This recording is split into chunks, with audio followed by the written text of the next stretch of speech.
Exposing the fraud that is Luna Oi. A recap of the events amidst widespread lies, slander, and distortion. This is an infrared essay posted on Substack on October the 3rd, 2021. To preface, Luna Oi, a pathological crybaby with an exaggerated victim complex, is an established YouTube content creator with over 55,000 followers on Twitter. Naturally, the majority of you will possess a bias in their favor. They are more well-known, more well-liked, and more well-established. This means they can make up whatever they want, and my ability to defend myself will be severely handicapped. I will simply look bad based on whatever narrative they spin about me, solely because I'm not as well-known. There's not much I can do about this except wait. Over the passage of time, as I become more well-known and vindicated in my position, many of you will inevitably apologize to me for your mischaracterization. I want to make it clear that I won't forgive you. That's because whatever future the American left has, it doesn't need people like you. Still, I'm not going to allow this crybaby and her defenders to get away with their false mischaracterizations and narrative of the events. So, let's begin. The debate over American patriotism. All of this has to be placed within a so-called debate among American leftists on Twitter over the question of American socialist patriotism. It started with a tweet by Jackson Hinkle, in which he claimed that being an American patriot is in no way incompatible with being a Marxist-Leninist and an anti-imperialist. The foremost representatives of this position consist of Jackson, Caleb Maupin, myself, and Peter Coffin. As far as the so-called debate is concerned, most of the American left on Twitter were just chasing ghosts and strawmen. The overwhelming majority of the American left, otherwise known as Baizuo, as they are called in China, received this pretty standard position with hostility. Despite the fact that from a historical perspective, it has always been the norm in the United States and remains the norm among communists throughout the world. It is the peculiar nature of the American left alone, about which we will speak of more later on, that, over the course of the decades since the New Left, rendered this position marginal and obsolete. When confronted with this controversy, communists from around the world, from Latin America to China and Eastern Europe, were quite aghast that it could even be controversial that American communists must, by default, be patriots. Some were confused and thought that perhaps patriotism was being used opportunistically, as a cover for some kind of apologia for American imperialism. But when shown that all myself, Jackson, Caleb, and Peter Coffin were saying is that American communists, while remaining fervent anti-imperialists and showing solidarity with all international elements resisting U.S. imperialism, must also be patriots who possess a love of country and people, they were extremely confused that this was being met with so much hostility. Why is it that the American left, or Baizuo, considers itself an exception to what is a basic, default, and standard norm for Marxist-Leninists around the world? The answer can be found from the Brothers Grimm fairy tale called Rumpelstiltskin. In this fairy tale, a monster with power of immortality basically possesses one weakness: their name. If they are named, they are defeated. The same holds true for the disease that is Americanism or American exceptionalism. Only if American leftists are named, only if this pretense to global universalism is particularized, is it able to be defeated. Authentic American patriotism is not only compatible with the anti-imperialist position, as far as American Marxist-Leninists are concerned, it is the greatest weapon against American global unipolarity. Luna Oi's fraudulent pretense to American identity politics and the use of American standpoint epistemology. Enter the well-known crybaby and fraud that is Luna Oi, who decided to join the debate. Luna Oi is a highly privileged Vietnamese YouTuber with an audience primarily consisting of white American leftists. She, in fact, is married to a white American anarchist man herself. You may think that this is an irrelevant personal attack, but he, known as Non-Compete, is ideologically active and regularly co-streams with Luna and has his own channel with 100,000 subscribers. Needless to say, they collaborate ideologically, inform and shape one another's views. And since Luna has an English-speaking and primarily American audience, such an exchange is obviously unequal. She has entered the American left. Non-Compete has not entered the Vietnamese left. Her means of making an income consists in participating in and pandering to American leftist discourse, adopting all manner of peculiar views found nowhere in Vietnamese Marxist-Leninist literature in order to fit in with the prevailing trends and appease the ideological positions of her American audience. Because she is adjacent to American leftist discourse, since it is literally how she makes a living, and for reasons that have nothing to do with Vietnam whatsoever, Luna Oi decided to insert herself in this debate, assuming an ultra-leftist and anarchist position on the question of socialist patriotism. What is Luna doing? She is making it appear as though her position is coming from a purely authentic Vietnamese communist perspective, and is thus representative of communists outside of America. She is justifying a position held almost universally by white American ultra-leftists on the basis of her particular standpoint and identity as a so-called Vietnamese Marxist-Leninist. It is quite common for Americans to leverage their marginalized identities in order to gain an edge of their fellow, urban, petty bourgeois and professional managerial peers, especially in our attention economy, whether for the purposes of career climbing or for gaining clout or credibility on the internet. But Luna Oi has set the precedent of people leveraging their status as residents of other countries in order to gain legitimacy and clout among American leftists, particularly self-proclaimed Marxist-Leninists. Up until now, her fraudulent hucksterism has never been called out, because American Marxist-Leninists have either been too afraid of her, a notorious crybully who smears and slanders her critics, or too afraid of the optics of an American critiquing a Vietnamese woman. I am proud to have been the first to expose this fraud for who she is, an ideologist of American imperialism. In this particular debate, it's very easy to fall into the trap of idealistic universalism, assuming, as the fraud Luna Oi tried to claim, that it was merely about the American flag in all contexts. Had Luna Oi merely expressed hostile attitudes Vietnamese people possess towards the American flag, she would not have even entered the debate in the first place. She engaged in a form of identity politics, opportunism, by entering a debate whose exclusive significance is for Americans and within America, assuming the ultra-left and anarchist position, while making it appear she is doing it from the Vietnamese perspective. But why would a Vietnamese communist care if American communists are patriotic in their own country? Would the victims of US imperialism not be relieved when Americans decide to focus on their own country and cease to meddle in the affairs of others? Of course they would be. What else can explain the appreciation forces of global anti-imperialism had for Trump and his message of isolationism? What else explains the fact that anti-imperialists literally say this themselves? As a matter of fact, many Vietnamese communists in the past, like all communists fighting US imperialism, even insist Americans be patriotic, for it renders them the most effective anti-imperialists they could possibly be. The assumption that American unipolar globalism is patriotic is shared both between ultra-leftists and the propaganda of the ruling class itself. In reality, it is anything but. Here, Ho Chi Minh himself. There are probably much better examples, but this is what I found on the first page of a Google search, in his message to the American people. Who has caused these sufferings and mournings to the Vietnamese and American people? It is the US rulers. The American people have realized this truth. More and more Americans are valiantly standing up in a vigorous struggle, demanding that the American government respect the Constitution and the honor of the United States. Stop the war of aggression in Vietnam and bring home all US troops. I warmly welcome your just struggle and thank you for your support in the Vietnamese people's patriotic fight. I sincerely wish the American people many big successes in their struggle for peace, democracy, and happiness. Keep in mind, this was in 1966, after the United States had unjustly invaded Vietnam. If anyone had any reason to despise the United States in its entirety, it is the leader of the Vietnamese people fighting against American troops himself.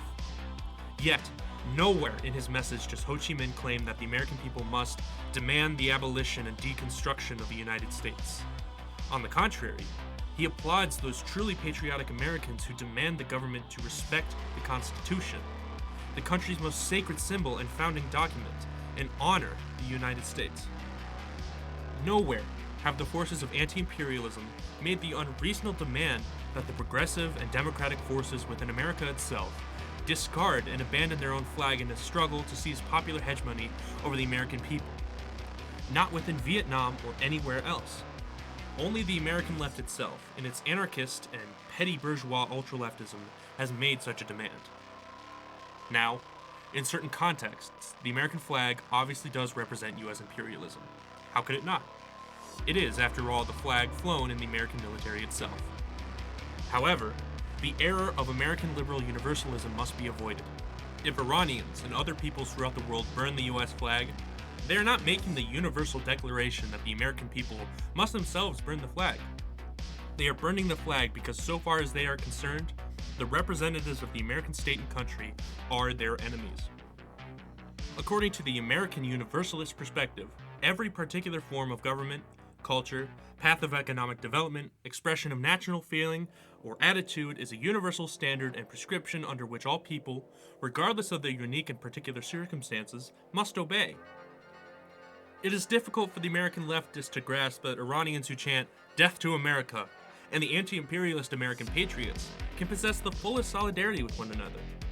This is precisely because that they themselves are unconscious, and often overtly conscious, American imperialists. American ideological imperialism does not consist in respecting the American flag or possessing a love of the country that is America. It is precisely consists of the unconscious structure of American universalism, according to which all mankind is a subject to a single common perspective standard, state, discourse, and culture. Here is what separates idealism from materialism. The idealists believe that the American imperialist ideology has its basis in ideas about America, in flags and in patriotism, rather than material and therefore unconscious structures which elevate the American subject to the universal status. It is of no consequence whether that the standard disguises itself in the form of anti-imperialism, leftism, or even communism. The content of the standard is by nature imperialist. It implies a universal state apparatus to interpolate such a universal subject. Here lies the essence of American unipolarity. The American Marxist-Leninists have merely replaced American universal human rights, slogans of democracy, and economic liberty with the disguise of Marxist-Leninism. American universalism is nothing more than the highest stage of Anglo-Saxon idealism, according to the particular arises out of a fixed universal premise. Shoot the arrow, then find the target. Marxist humanist universalism, best epitomized today by Xi Jinping thought, is a contrast to Americanism, recognizes the universal realities of mankind to arise out of and through the wealth of differing concrete and particular realities, which do not follow under a common prescription, standard, or discourse. The unity of mankind does not follow from the prescription of some supposedly universal form of this unity upon it, but from a concrete unity forged on the basis of mutual respect, determinate association, and withdrawing all claims to any pretense of knowledge of the other's essence. What is truly in common, then, may arise authentically and on the basis of authentic mutual recognition. American leftists cannot make, as an excuse for their own petty bourgeois, antisocial parasitism and inability to lead the American masses, the anti-American sentiment that prevails among global forces of anti-imperialism or marginalized ethnic minorities within America. These forces, many of whom even take the American War of Independence as an inspiration of their struggle, have every right to be anti-Americans insofar as the official representatives of America engage in ceaseless acts of aggression against them. They can in no way be faulted for their anti-Americanism. But American leftists, and white leftists in particular, possess no right to be anti-Americans. They can be criticized for their anti-Americanism since it is a form of refusing their own responsibility. They uniquely possess the duty to siege hegemony over their country, to be even more authentic American patriots than the imperialist deep state and ruling class, since American politics is precisely their problem. The nature of the American government is not the problem of anti-imperialists defending their homeland against American aggression. They have their own governments, their own countries, and their own homelands to worry about. America has imposed its significance only insofar as it has engaged in aggression against them. But American leftists cannot abdicate and surrender their responsibility for foreign policies of their own country. It is their patriotic duty to take responsibility for the actions of their own country and seek an end to American unipolarity, imperialist aggression, and do right by victims of American imperialism. This requires an ideological revolution on the part of Americans, from unipolar American universalism to a Marxism-Leninism fit for the age of multipolarity, where they apply the universal truths of Marxism-Leninism to the particular context of the United States, and cease to act as though the latter context is itself some universal site of prescriptive truth. It appears contradictory, only to those who lack any semblance of dialectic thinking, that American Marxist-Leninists must, at the same time being the most fervent enemies of American exceptionalism and American imperialism, be American patriots. America is a particular country, insofar as American Marxist-Leninists treat America as a particular country. They combat the very essence of Americanism, according to which America is the universal police state of the world. It is not by burning American flags that American Marxists threaten American imperialism. It is by reining in on American imperialism by seizing it at the level of its own particular material, national, and civilizational premises. Dialectic thinking entails that all things are annihilated on the basis of their own premises. Likewise, American imperialism can only be destroyed on the very same basis that has engendered its emergence, the American state and people. No wonder that Trump was a greater anti-imperialist than all the Baizhuo frauds combined. And Luna Oi is most certainly an even greater ideologist of American imperialism than Donald Trump. She attempted to mishmash the context of the United States with Vietnam, leveraging her particular background as a citizen of Vietnam to bolster the credibility of the antisocial and urban petty bourgeoisie, ultra-left Baizhuo, who are in fact the greatest ideological and cultural servants of American imperialism.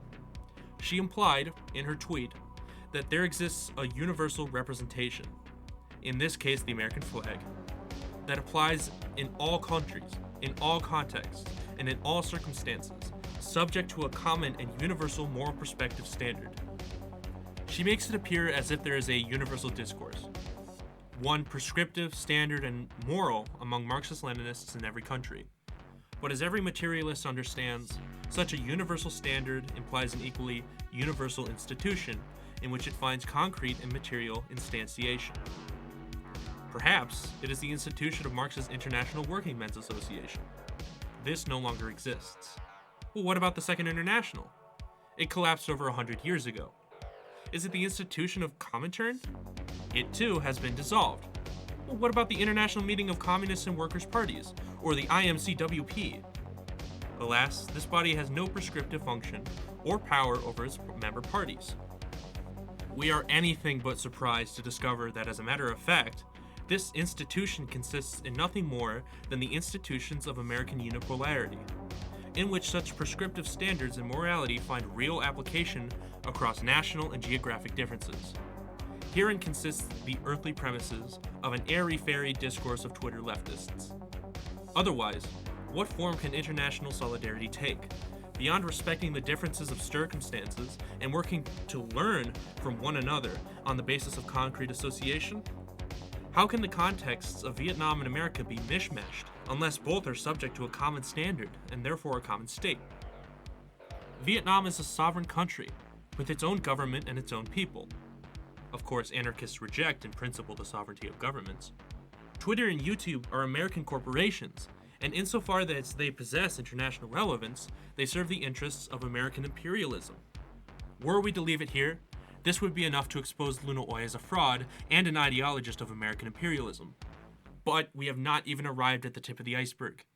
What makes this all the more pathetic is when we begin to actually evaluate the context that is Vietnam in comparison to Luna Oi's false pretensions. Does Luna Oi represent the Vietnamese people? Luna Oi is trying to spin a narrative that she was merely expressing her revulsion, as a Vietnamese woman, to the American flag. She is a fucking liar. Americans might find it easy to believe that it's very common in Vietnam for people to hate America, hate the United States, and hate the American flag. After all, the United States did commit great atrocities and crimes during the Vietnam War. Why wouldn't Vietnamese people hate the US flag and hate the United States? Of course, such a revulsion and hatred would be justifiable, were it not used to denigrate the efforts of American communists and anti-imperialists fighting within the US. After all, we're not shoving our flag in her face. We are not daring to fly a flag in her country. We just want to do it in ours. Even if she was telling the truth, that the reasons she has a revulsion to the US flag is because of the Vietnam War, my criticisms would have remained justified. But it happens that Luna Oi is a pathological liar and a fraud, who is deceiving American Marxist-Leninists into thinking that Vietnamese people are anti-American. The truth is, Vietnam is a notoriously pro-American country. Favorable attitudes towards the United States are among the highest, as a proportion of the population, in the entire world. Consider the results of the following study. In this, we find that about 3/4 of Vietnamese, 76%, expressed a favorable opinion of the U.S. in a 2014 Pew Research Center survey. More highly educated people, 89%, gave the U.S. especially high remarks. Young peoples aged 18 to 29 were particularly affirmative, 89%, but the U.S. is seen positively, even by those who are old enough to have lived through the Vietnam War. Among those aged 50 and older, more than 6 in 10 rated the U.S. favorably. The results are remarkable. Even among those who have survived the Vietnam War, the epitome of American savagery and barbarism, 6 in 10 rate the U.S. favorably. Luna Oi has never even experienced the Vietnam War, yet the majority of people who did still viewed the U.S. favorably as a whole. Among those her own age, 89% have a favorable view, ranking her opinion potentially representative of a meager 11% of the Vietnamese youth. And that's only if we assume that these views are extreme as hers, i.e., that they believe that the American people themselves have no right to fly their own flag in their own country. That is highly improbable. We find later in the article that this is even more shocking. Looking to the future, Vietnam sees the US as an important ally. When asked about what countries they can rely on as a dependable ally in the future, more Vietnamese chose the US than any other country. Conversely, China is viewed as the greatest threat to Vietnam's future. Now, I ask the audience to make a particular note of this part of the article. You will find it's even more relevant to the argument than anyone could have expected.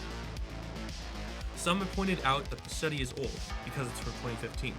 Very well, let's consult a more contemporary study from 2017. Laughably, in this study, which was conducted 2 years later, an even greater proportion of the Vietnamese people, a whopping 84%, possessed a favorable view of the US. The truth is, Vietnam and the United States are strategic and regional allies, and Vietnam has joined the United States' imperialist efforts to encircle China.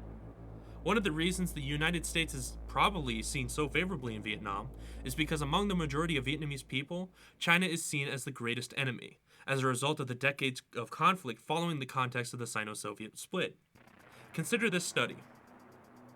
China's official military budget grew about 9% per year over the past decade, and few of its neighbors appear to welcome the increase.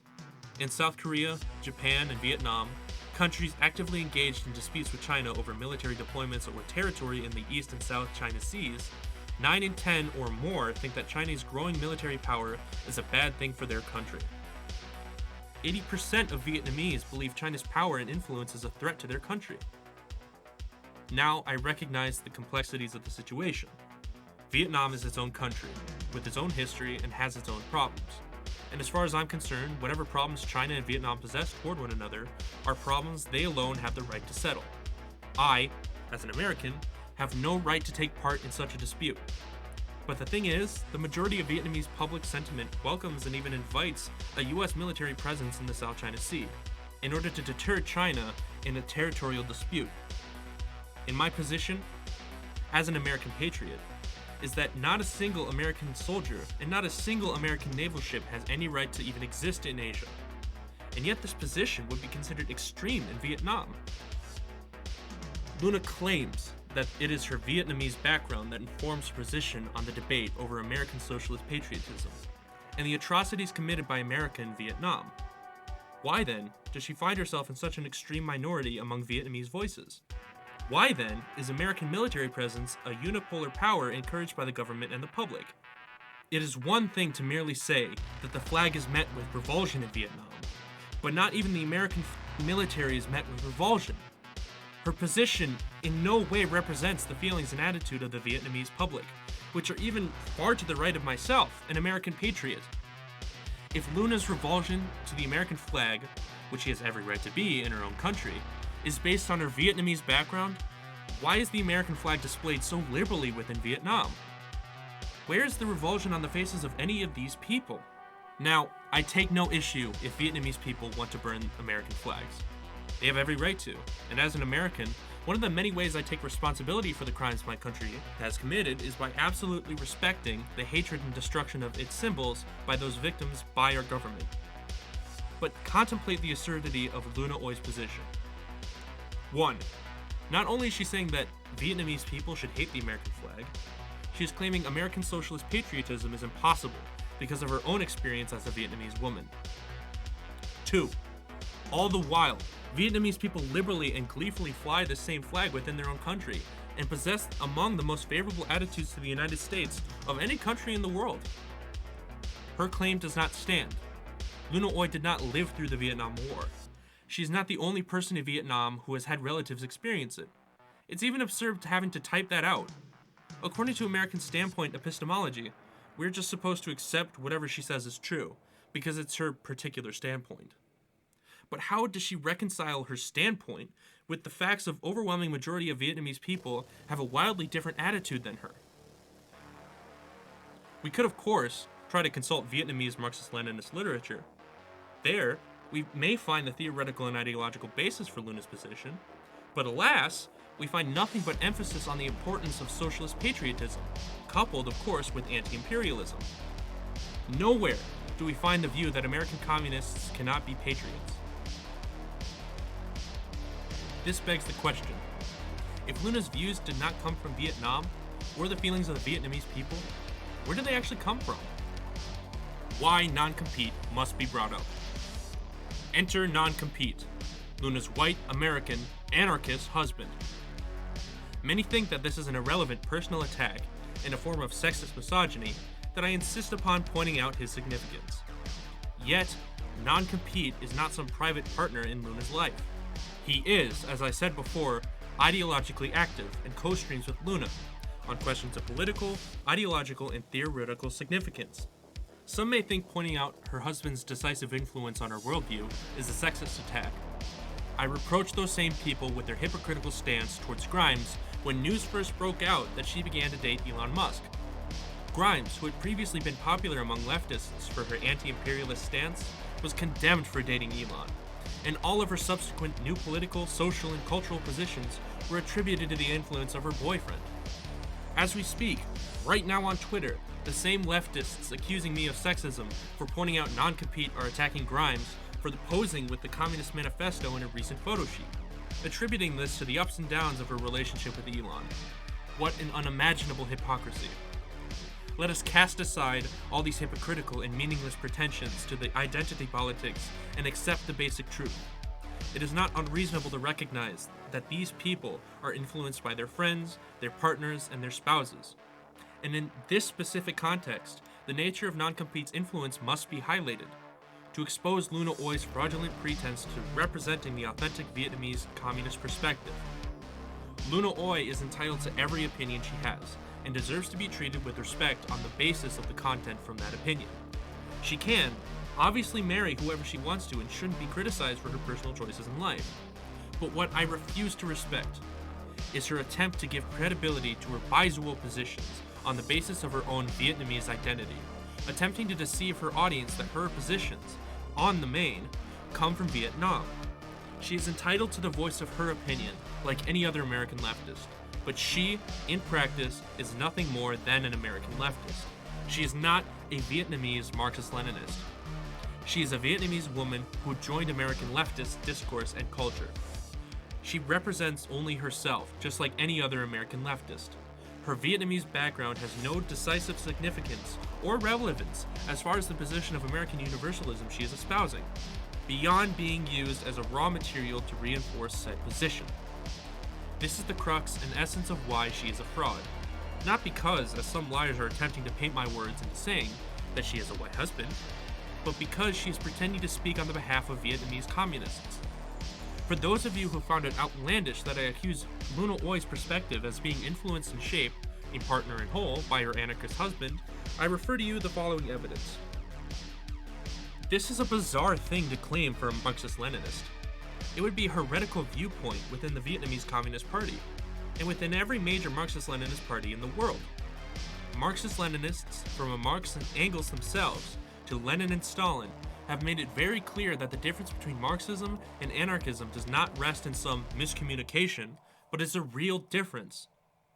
I suppose it is merely coincidence that her husband is, himself, an anarchist. Wait. Oh. I suppose it's another coincidence. In any case, it's really bizarre that a Marxist-Leninist claims that they respect anarchism, who have always been the sworn enemies of communists since their October Revolution, even to attempt to assassinate Lenin, through the Spanish Civil War, where they opened the gates to Franco's armies.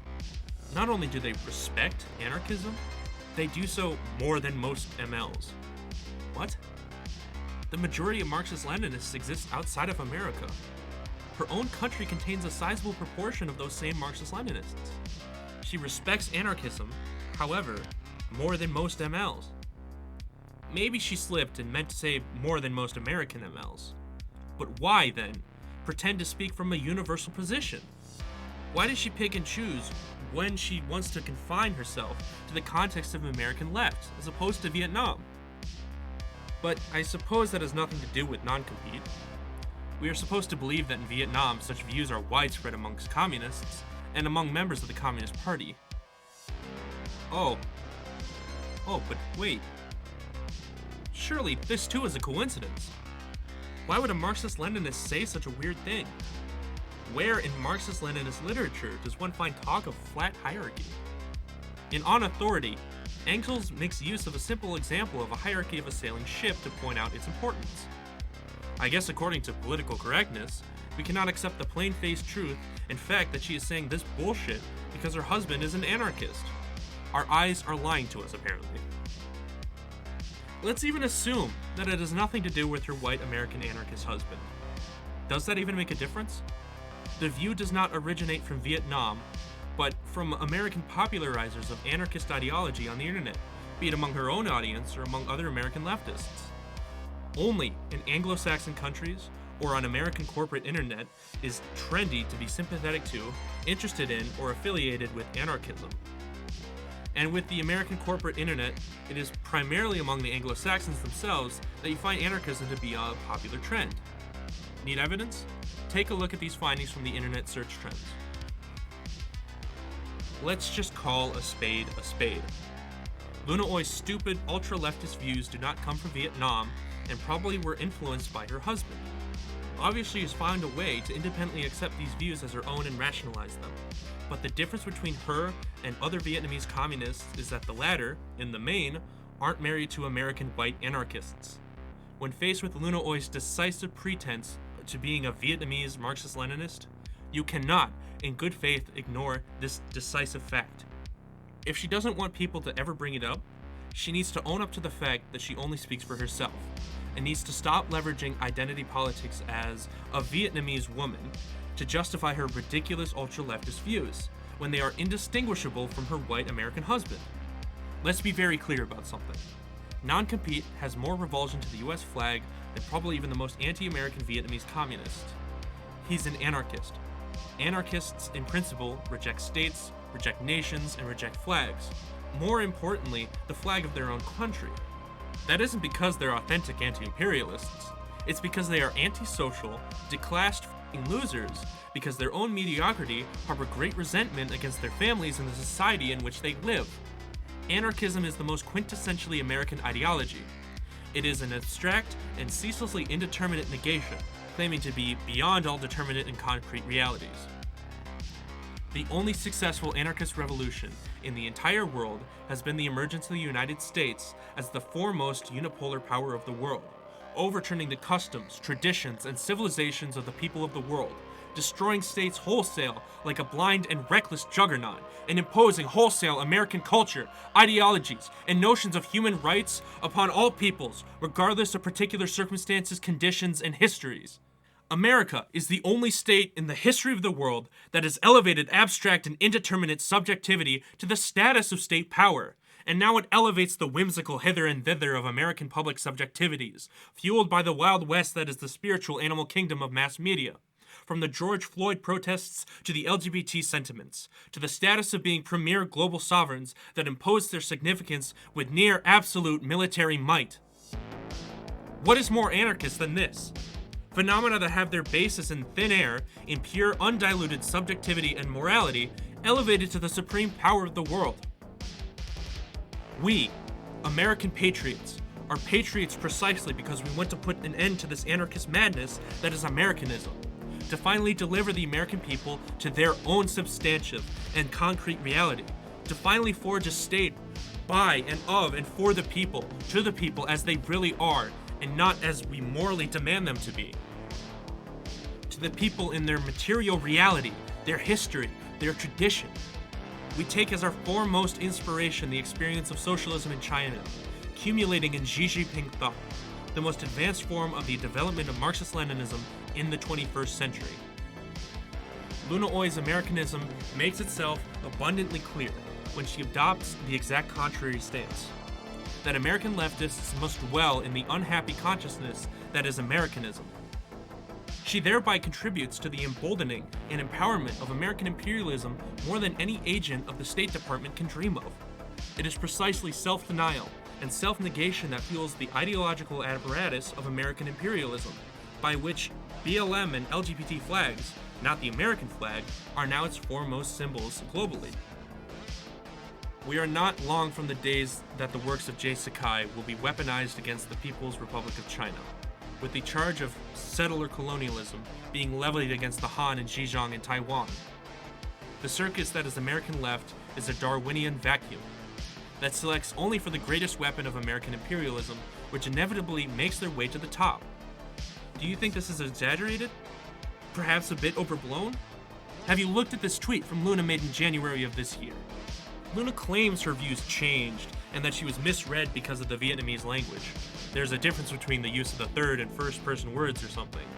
Yeah, you can go ahead and believe that horseshit when it's pretty obvious that she pretended to revise her position because she was afraid of losing Patreon subs, and was being called out by an American anti-imperialists as well as Chinese imperialists.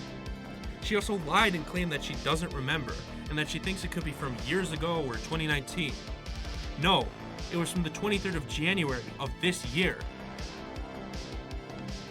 Luna is not merely remaining neutral about a confrontation between the US and China. Since it is such a confrontation, America is an aggressor and China is merely defending itself. For all the outrage she feigns about the US atrocities in Vietnam, it is curious that she has no problem enabling and cheering for such atrocities to be committed against the Chinese people. Such a level of national hatred is contemptible and disgusting, and transgresses all bounds of basic proletarian internationalist decency. She would love to see a war that could potentially lead to the deaths of tens, possibly hundreds of millions of Chinese people. This rank agent of American imperialism. If there is any doubt as to whether Luna's proximity towards the American left corresponds to her objective position of siding with American unipolar imperialism in the world, principally against the People's Republic of China, let this tweet put all doubts to rest. In contrast to Luna, fellow Marxist-Leninist patriots would not love to see such a war. We would take the revolutionary defeatist position, hoping sincerely for the victory of China and the final destruction of American imperialism. China would undoubtedly aid in the destruction of our own heavily despised ruling class and decadent professional managerial elite, and we would thank them for it. In the meantime, we make it our patriotic duty to struggle against every act of American aggression against China and every possibility of war against China. My tweet and Luna Oi's deranged response. We finally arrive at the first tweet I've ever made in response to Luna Oi, which began this entire argument. I always found Luna Oi to be a repulsive and disgusting liar, but I always elected to distance myself from her, her community, and followers as much as I could. I genuinely hate these people. I hate Baizuo, and I hate the American left, especially those who give Marxism-Leninism and Baizuo a politically correct coat of paint, i.e. Jen Zedong. But I don't give a shit about Luna Oi, and never wanted anything to do with them. The only reason I tweeted at her is because she effectively subtweeted me all day attacking American patriotism, a view that finds its primary basis in myself and 3 other influencers, but in no community larger than my own. Here's what I tweeted. Knowing the crucial context, what I said is completely justified. It's what I said after that apparently constitutes my alleged sexual harassment of Luna Oi. How did Luna spin this tweet? she claimed that I was calling her a sex object. Never in my life have I been more disgusted at being forced into proximity, discursively, with such a person. I want nothing to do with Luna Oi. I think she's a disgusting and repulsive liar. The idea that I would ever speak about her with such a degree of personal proximity makes me sick to my stomach. Such a person to me is what's so fraudulent and disgusting that I would not even insult them in such a way. I would not even want to discursively engage with them at any such level of detail. Look at how this disgusting and deranged psychopath responds. What the literal fuck? In what way is Luna being degraded as a sex object? Again, I will quote the tweet she was responding to. I guess we should do the most revolutionary thing of all. Leave America, just like non-compete, and settle and find a spouse in a foreign country. This is the alternative Luna offers to socialist patriotism, basically becoming a sex pad. The idea is that since I'm calling non-compete a sex pad, this means that she is a mere sex object. Even if I was calling non-compete a sex pad, the implication does not follow whatsoever. It could easily imply that he views her that way, but that she is not one herself. How the is it being implied that she is a sex object? At most, what I might imply is that non-compete views her in this way, which again was in no way essential to the point and had nothing to do with what I was actually saying. Because, as it happens, I wasn't even calling non-compete a fucking sex pad. What I did is imply that Luna thinks that her husband is an ideal model of being an American revolutionary, and that we should all follow in his example. But then, it logically follows that we should basically become sex pads, because the overwhelming majority of people who can satisfy the criterion of this revolutionary model are sex pads. Logically speaking, in no way is it necessarily true that non-compete is a sex pad. Only that if Americans were to follow his example in significant numbers, they basically would become sex pads, because then they would be moving from an individual condition to a general trend, and the general trend, as it exists now, is that indeed of a sex pad. White Westerner losers who travel to third world countries, primarily Southeast Asia, in order to live in a place where they may be considered exotic, wealthy, and desirable. It's crucial to understand the point. As a general trend, people who follow non-compete's example are sex pads. This is where the phenomena stands as a generality. Non-compete may very well be an exception, but it has nothing to do with my point. My point is that, if followed as a general trend, it would have to be classified as a form of sex pad. It is indeed possible non-compete is not a sex pad, and that he traveled to Vietnam for different reasons and met Luna in entirely different circumstances. Sure. In that case, the context and reason for the example he sets can't be elevated to a generality, because it's a unique individual circumstance. But for the question of what American revolutionaries must do prescriptively, if we were to take his case as a general model to follow, one would need to encourage people to basically become sex pads, to go out of their way to leave this country and settle abroad in developing countries. My enemies will dismiss this airtight form of reasoning, which is so indisputably solid it can even be rendered in the form of a mathematical proof, as convoluted and mental gymnastics. But it takes a great deal of effort to explain to stupid people quite plain and simple things. I have to resort to this complicated reasoning only to the extent that my original tweet has been complicated by the liar and fraud Luna in such a complicated way. In sum, I did not call non-compete a sex pad. I said that if he is taken as a bright and shining example of what American communists should be doing, he would effectively be advocating for them to become sex pads, not because he himself is a sex pad, but because his individual circumstances rendered into a general trend is precisely what defines a sex pad. If non-compete looks bad because the circumstances resemble those of sex pads, that's not my f***ing problem, it's his. I personally think each individual should be taken on a case-by-case basis, but that's beyond the point. Luna is attempting to make this about herself, in the sense that I am commenting on her sexual life or her sexuality in any capacity whatsoever, calling her a sex pad, but nothing is further than the truth. Luna is only relevant in that the tweet, insofar as it is implied she holds her husband, an American leftist, as an example in contrast to other American leftists. The point is, if, Luna, we American leftists are bad communists for being patriots, and if we can not be patriots, are you saying we should be more like your husband, who is also an American like us? There is zero implication about anything pertaining to her sexuality whatsoever or her being a sex object. Even if I implied non-compete himself was a sex pet, which I did not, it has nothing to do to her. As a matter of fact, it might not even have anything to do with how he views her at all. He could still be a sex pet, in the sense of emigrating to Vietnam as a sexual predator, but then ceasing his predatory ways and finding true love or whatever. I have no idea the circumstances of how they found each other, nor do I care. Maybe he went to overseas in search of a partner, which is indeed sex pet behavior, or maybe the circumstances was entirely different. In any case, Luna is a fucking liar, making shit up and spinning narratives in a totally unjustifiable way. In no way does it logically or necessarily follow that it is being implied that she is a sex object, that her husband views her as a sex object, or that she is even the decisive variable in the equation that would define her husband as a sex pet whatsoever. It had nothing to do with my fucking point. Point blank period. No ifs, ands, or buts about it. You cannot, in good faith, dispute these facts upon giving it the minimum of some basic thought.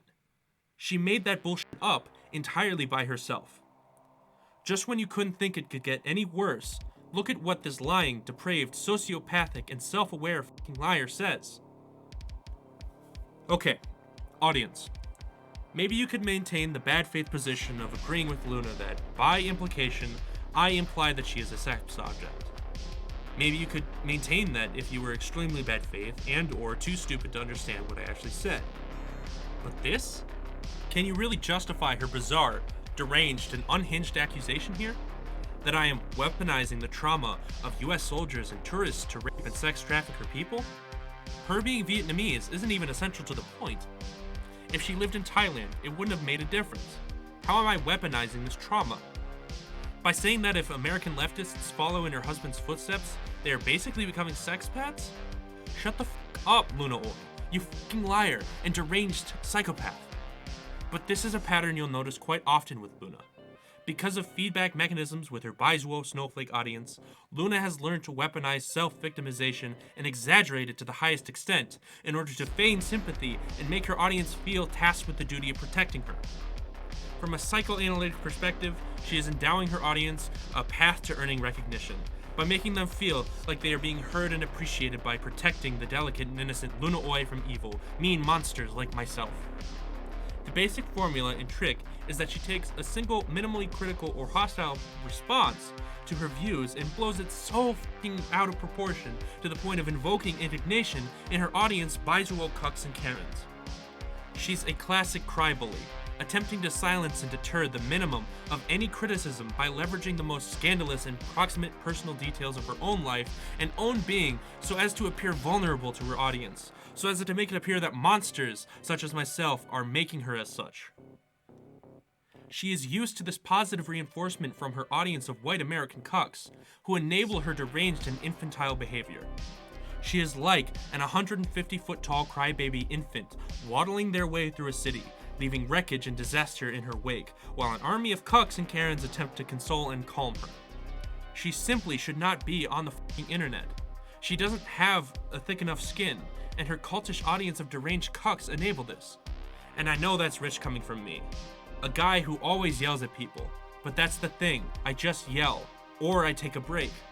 Luna, meanwhile, engages in self-victimization as a woman of color, making it seem that she is some fragile, delicate little flower who cannot handle the slightest criticism.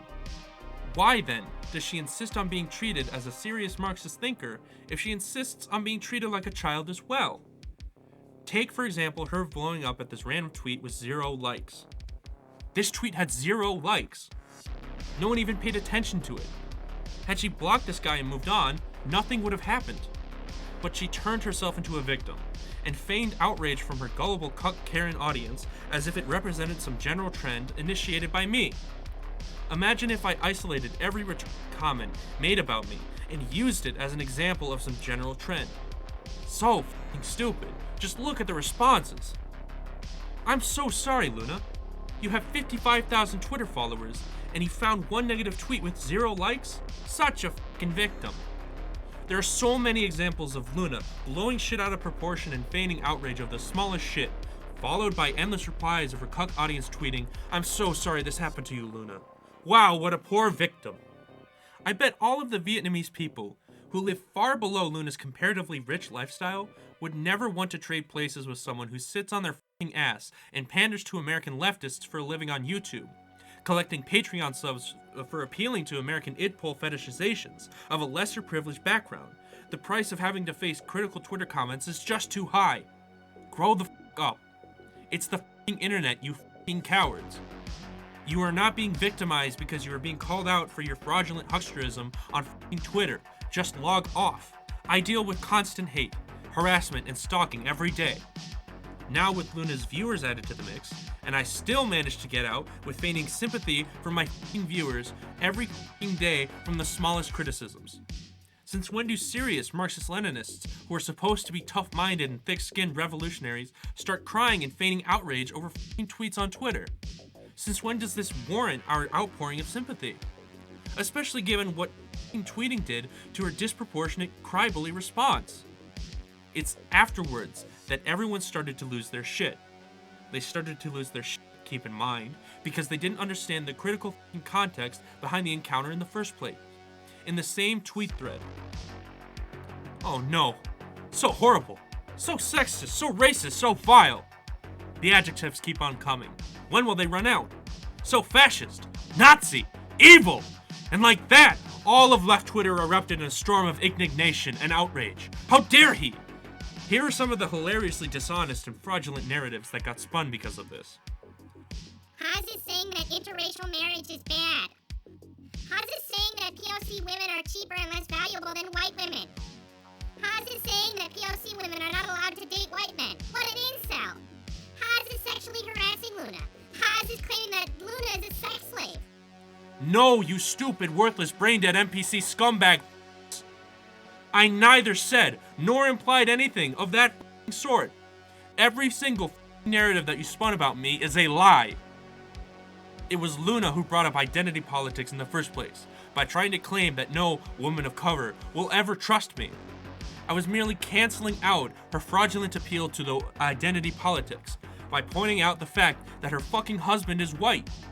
I was not denigrating her as a human being, I was responding to the appeal that she was making to her own identity as a woman of color.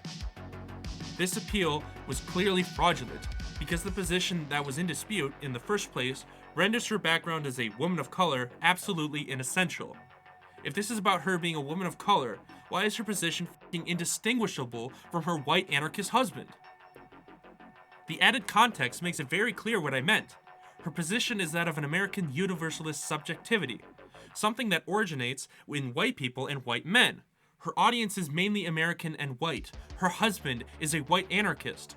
However you look at it, the authority upon which she draws from is an actual material reality, those of white American masters. The irony is that the authority in which she is pretending to draw from is that of a woman of color. If you want to cry about the word master, replace it with authority and it's the same thing. The fact that I deleted the tweet makes it look worse. But I only deleted it because it touched a huge nerve among both white men who were outraged that their access to women of color appeared to be challenged, and women of color who probably felt guilty about dating white men. Being woke and virtue signaling against white people, a very well-known phenomena, the more they virtue signal against hating white people, the more they likely have envious feelings towards whites. These people exist in multitudes, and were threatening to report the tweet. I had to choose between my account and the tweet, and I chose my account. But to be clear, I don't regret tweeting it, and I take it back nothing. Both of these people, white men and the women of color outraged because they felt exposed, took it personally so that it was very easy to feign outrage and make it seem like what I said was some unspeakable evil. The thing is, I don't care about who people choose to date. I don't give a shit that your boyfriend or husband is white. Why would I? What I refuse to do is submit to the authority of white men, American white leftists, under the disguise of authentic feelings of women of color. I am 100% Arab, on both sides of my family, despite people claiming that I'm white or half-white. Why should I allow Luna to use women of color to cover for ideologies and views that are not only indistinguishable from, but in fact serve the interests of white male members of professional managerial and urban petty bourgeois classes? You may think my tweet was too harsh and hyperbolic, because I used the word master, which has connotations of total domination. I will apologize for that when Luna apologizes for calling me a creep, which was even more harsh and exaggerated than what I said. She's allowed to call me a creep, but I can't point out her hypocrisy in attempting to weaponize identity politics and so-called women of color while disguising the views of white bisexual men. If she did not want me to point out the irony of her having a white husband, she should not have attempted to appeal to identity politics by talking about women of color. Plain and simple, no ifs, ands, or buts about it. But I would have never brought it up in the first place had she not attempted to weaponize her identity and her background to give support to the position of American white left. All the outpouring of projection and clear internal psychological distress reading into that tweet is not even worth my time to address. But it's absolutely irrelevant and has nothing to do with what I said. This is the context that informed what I said. 1. Luna's views do not come from Vietnam, but from the institutions of American unipolarity, and therefore white supremacy. 2. Her target audience, cucks she scams into giving her money, are primarily white and American. 3. She has an ideologically active white anarchist husband, to whom we can easily attribute many of her views, and we can easily identify you as a great source of influence upon her.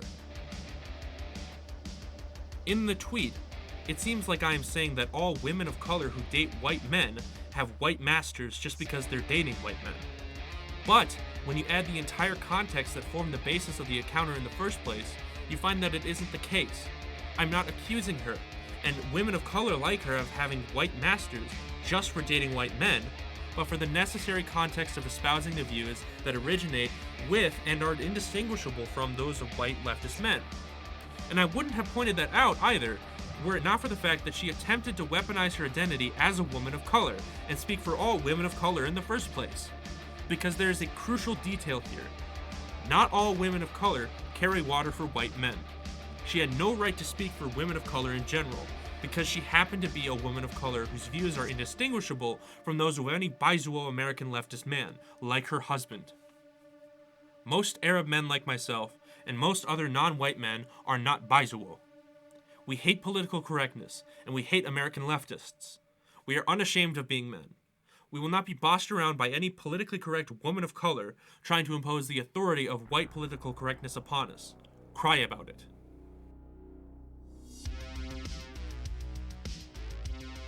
Epilogue. Addressing common stupidities, re. patriotism. Many attempt to point out the irony of my condemnation of the white left, when in fact, I, as an American communist, seek to win over and reach the white American working class. There is no irony, only a lack of dialectic thinking. Politically correct bisexual epitomize the very essence of whiteness, whereas the majority of white people in America, who are working class people, have less proximate relation to whiteness.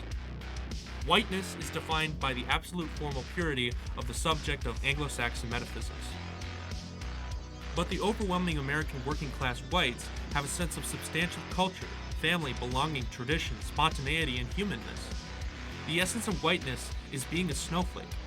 The tough-minded and down-to-earth white Americans who compromise the broad strata are not sensitive snowflakes.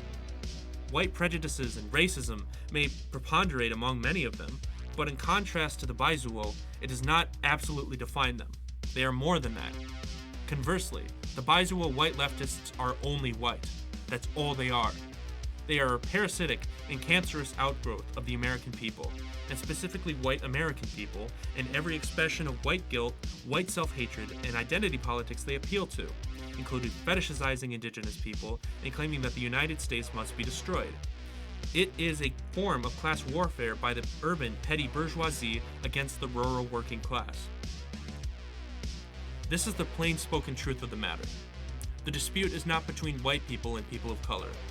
The dispute is between the petty bourgeois urban and professional managerial white leftists, foot soldiers of the Democratic Party, who represent the quintessential essence of whiteness itself and the American working class. Each people contain the seeds of their own crass struggle. Right now in America, white people comprise the majority, but by no means are those who feel a sense of belonging to this country exclusively white. Insofar as non-white people do not possess a sense of belonging to this country, it is their duty as Marxist-Leninists to siege hegemony over their own people, win the independence and self-determination of their own people, with solidarity of American communists, and wage the class struggle within their own country to be. Otherwise, the only manner by which white American leftists can show solidarity with non-white victims of American white supremacy is by winning hegemony over their own country. That basis alone will not earn the trust of non-white and non-American people, but the first step to earning that trust is acquiring power, upon which basis determination, relations of mutual respect can be proven in practice. Luna Oy herself could not fathom the irony that was critiquing her for pandering to American white leftists. All the while it appeared that I was appealing to America's white working class majority. It's almost as if the whole point is that you are appealing to the American left, who are precisely defined by the unprecedented extent of their remoteness and lack of proximity to the American people.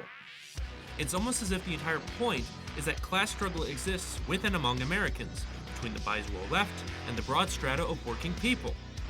It's almost as if the power of American unipolar imperialism lies in the American establishment and not the American people, whose ambiguity allows for the possibility of engendering of counter-hegemonic forms, precisely in accordance with Mao Zedong thought. The materialist analysis allows one to understand that American imperialism corresponds to the American establishment, and thus the urban American left.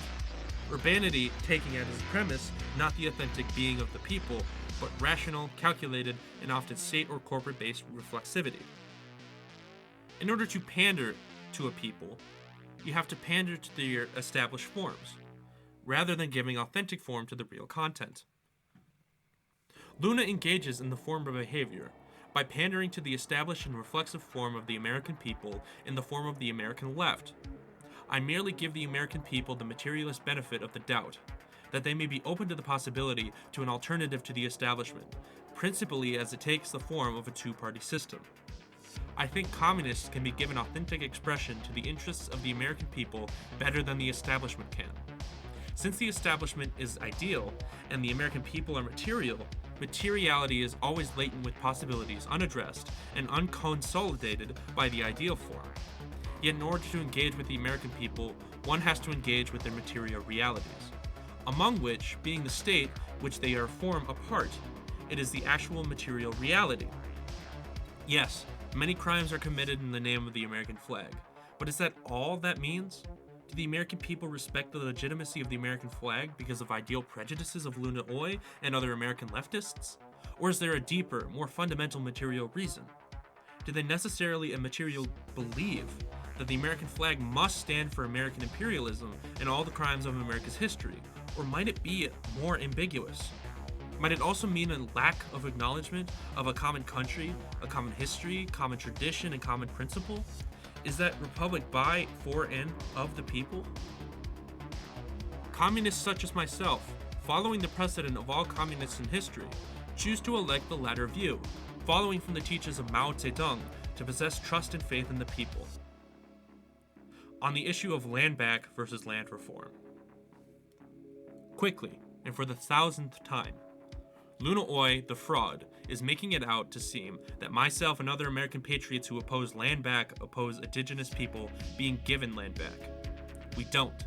We're against the empty virtue signaling slogan called land back, which bases the pretense to such a transformation on the basis of morality and not concrete political realities. We are following the example of all communists in history in favor of general land reform, which is not simply based on morality, but the material interests of the population of which we constitute a part, and which is decisive for enacting its possibility in the first place. Through general land reform, all the particular demands and concerns of indigenous, black, et al. People can be met. Why not? The point is that land back is an empty slogan, a worthless form of phrase-mongering that entirely entails white people holding a reality to impossible standards and massive standard of give all land back to indigenous people or everything is bullshit type of stupid derangement.